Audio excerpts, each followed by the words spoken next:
झारखंड वार्ता, खबर आम हो या खास पहुंचेगी आपके पास।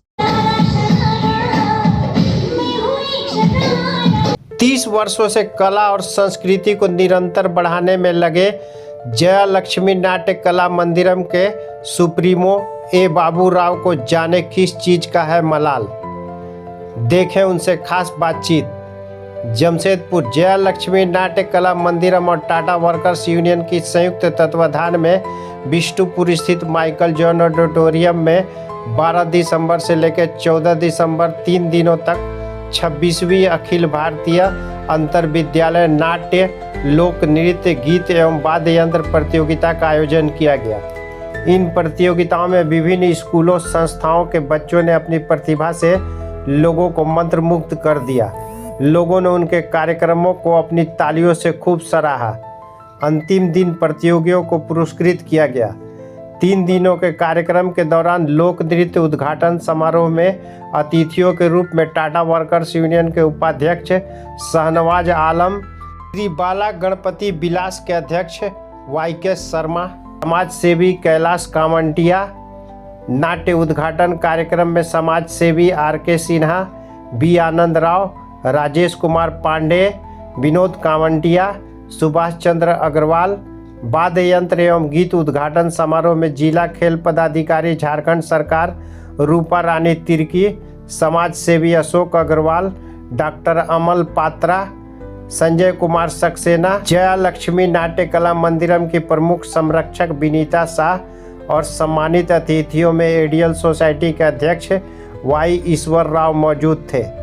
कार्यक्रम को सफल बनाने में जया लक्ष्मी नाट्य कला मंदिरम के सुप्रीमो ए बाबू राव ने अहम भूमिका निभाई, जिन्होंने कार्यक्रम को सफल बनाने में सहयोग देने वालों के प्रति आभार प्रकट किया और उन्होंने क्या कहा, देखें। सबसे पहली बात तो ये जो 26वीं अखिल भारतीय बाल नाट्य लोक नृत्य प्रतियोगिता हुई 12 से लेकर 14 दिसंबर तक स्थानीय माइकल जॉन और प्रेक्षागृह में, ये टाटा वर्कर्स यूनियन के सहयोग से संभव हो सका।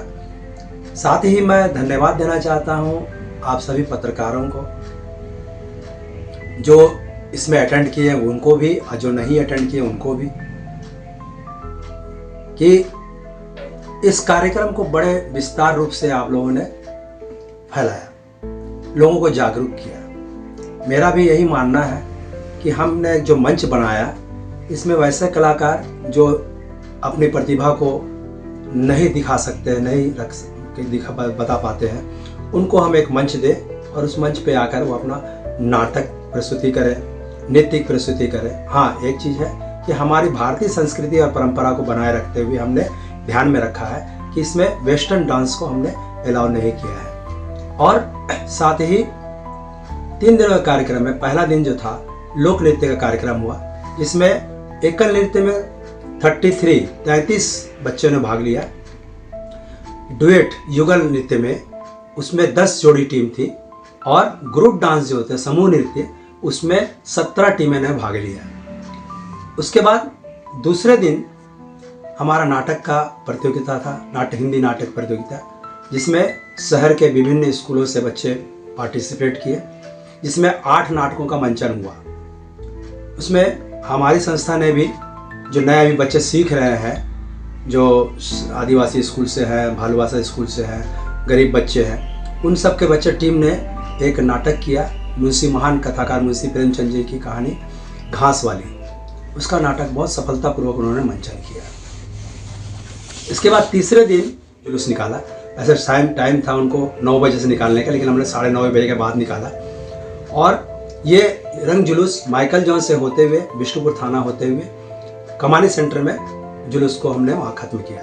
और वहाँ पर एक नुक्कड़ नाटक हुई, जिसमें विभिन्न स्कूलों के बच्चों ने 6-7 नुक्कड़ नाटकों का मंचन किया, जिसमें समाज के हो रही बुराइयों को उजागर किया उन्होंने कि भाई, और ये समाज में इस तरह की बुराइयाँ हैं, इसे आप लोग ख़त्म करें। उसके बाद वहाँ से फिर हमारे माइकल जॉन हॉल में, माइकल जॉन प्रेक्षागृह में सभी वहाँ बच्चे आए। वहाँ रंगोली, मेहंदी और कोलाज की प्रतियोगिता हुई 12:30 बजे से लेकर 1:30 बजे तक।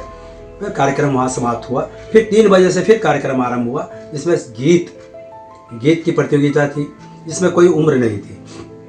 उसके बाद वाद्य यंत्र की प्रतियोगिता थी जिसमें तबला, कैसियो, गिटार के प्रतिभागी भाग लिए और सभी ने लगभग सभी को पुरस्कार मिला।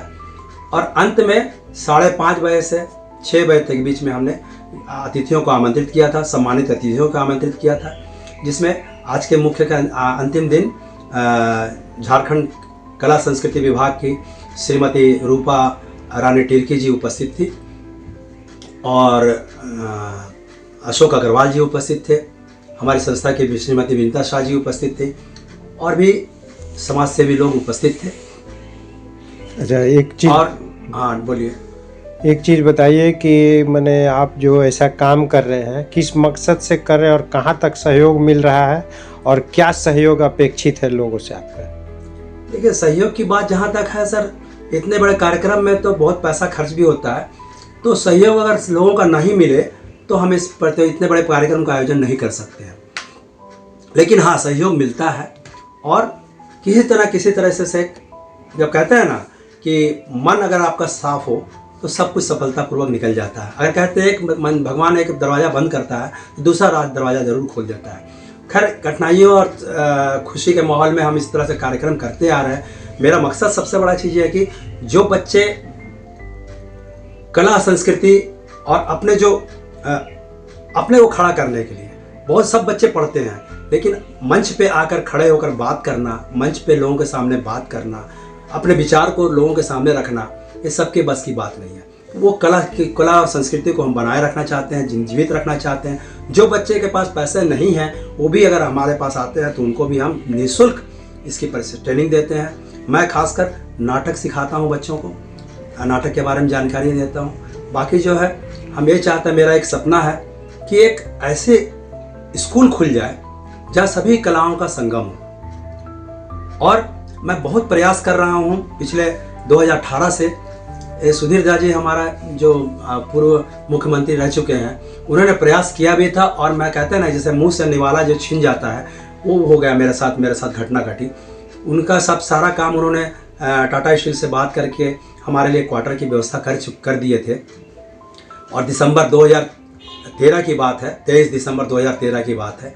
और हम लोगों को 2014 में 20 तारीख के बाद नरेंद्र जी से बात करनी थी, मुझको जाना था और स्वर्गीय सुधीर महतो जी को जाना था, लेकिन अचानक 20 तारीख को उनका निधन हो गया तो सारा मामला खटाई में पड़ गया और मेरे पास ऐसा कोई सोर्स पर भी नहीं था जिसके कारण मैं और वहाँ तक पहुँच पाता और ना कर पाया। तो अभी भी मैं ऐसे एक महान पुरुष की तलाश में हूँ जो कहते हैं ना कि क्या आप लेकर आए हैं, क्या लेकर आप जाएंगे। लेकिन लोगों के पास बहुत पैसा है, अपार पैसा है, अपार दौलत है, लेकिन मैं ऐसे लोगों की तलाश में हूँ जो कम से कम एक 3 रूम का कमरा या जो भी है हॉल जैसा कुछ हमको दिखा जिसमें 100 लोग बैठ सके, कम से कम ऐसा एक मुहैया करा दे हमारा रूम, तो उनका जीवन भर में एक ऐतिहासिक नाम उनका शिलापट पे लिखा जाएगा और हम उनका आभारी रहेंगे। मैं भी अपने लिए नहीं जी रहा, इसमें कितने लोगों को रोज़गार मिलेगा, ये बस मैं यही चाहता हूँ और ये काम आपके मीडिया के द्वारा ही हो सकता है। मैं बहुत बहुत धन्यवाद आपका, बहुत बहुत शुक्रिया। ठीक।